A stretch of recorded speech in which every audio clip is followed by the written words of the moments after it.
Hi, my name is Adriaan Basson, editor of News24. Something very exciting has happened today at the ANC National Conference. We received the numbers of the final ANC delegates that's eligible to vote after the credentials were adopted this morning. So we did some quick sums, looking at the spreadsheets of the branch nominations in all the provinces that came through a few weeks ago. And then what we did was we worked out the percentages of support that each of the presidential candidates got in those provinces. So take, for example, KwaZulu-Natal, where there was a total of just over 650 branches who nominated their presidential candidates. Of those branches, Cyril Ramaphosa scored 29% and Nkosazana Dlamini Zuma 70%. We applied this method to all the provinces to work out what percentage of branches voted for these presidential nominees. What we then did was we took the final list of delegates who came to conference, who was now being confirmed and adopted by conference this morning. We applied those percentages to this final list and calculated how many people made up voting for either of the candidates. Of course, a caveat, what this assumes is that every delegate who is here on behalf of his or her branch will vote in accordance with the branch's decision. So the calculation to get to close as possible to what an outcome may be assumes that delegates will vote the way their branches did during branch nominations. What could go wrong in that process, what could throw out our theory is, for example, things like bribery, like vote buying, if people are offered money or positions in exchange for voting for a different candidate, or if a delegate decides here at conference to change his or her mind about who they're voting for.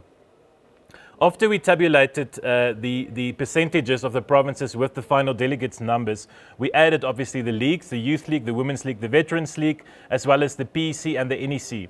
What's very important from this morning's numbers is the absolute clarity that Nkosazana Dlamini Zuma has been the big loser from the credentials process. If you look at the provincial numbers, she lost about 92 delegates from the Northwest. She lost 66 potential votes from KwaZulu-Natal and another 60 from the Free State. So over 200 delegates no longer able to vote for Nkosazana Dlamini Zuma. Ramaphosa also lost some delegates, in specifically Limpopo, which now has 76 less delegates than what they came with to conference.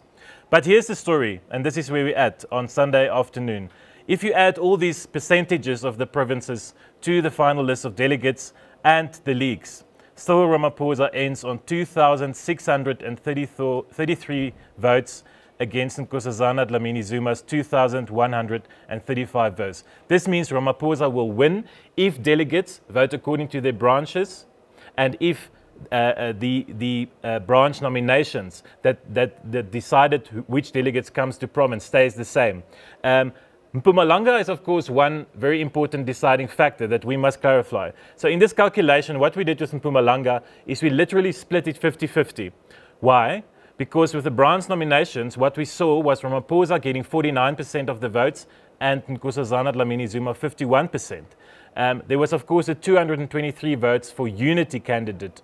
When I spoke to Didi Mabuza, the provincial chair, yesterday, he said that if there's two candidates, it's very likely that that unity vote will be split 50-50 between the two candidates.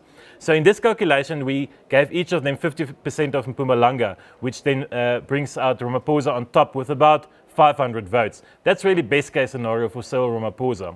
What's worst case scenario for him? Say he loses all those unity votes and they all go to Nkosazana Dlamini Zuma. Maybe a last minute deal. We know that Mabuza is already the deputy presidential candidate on his slate. What happens to the numbers? Well, if you tabulate then, those numbers, Ramaphosa still wins, but with a much smaller margin of around 150 votes.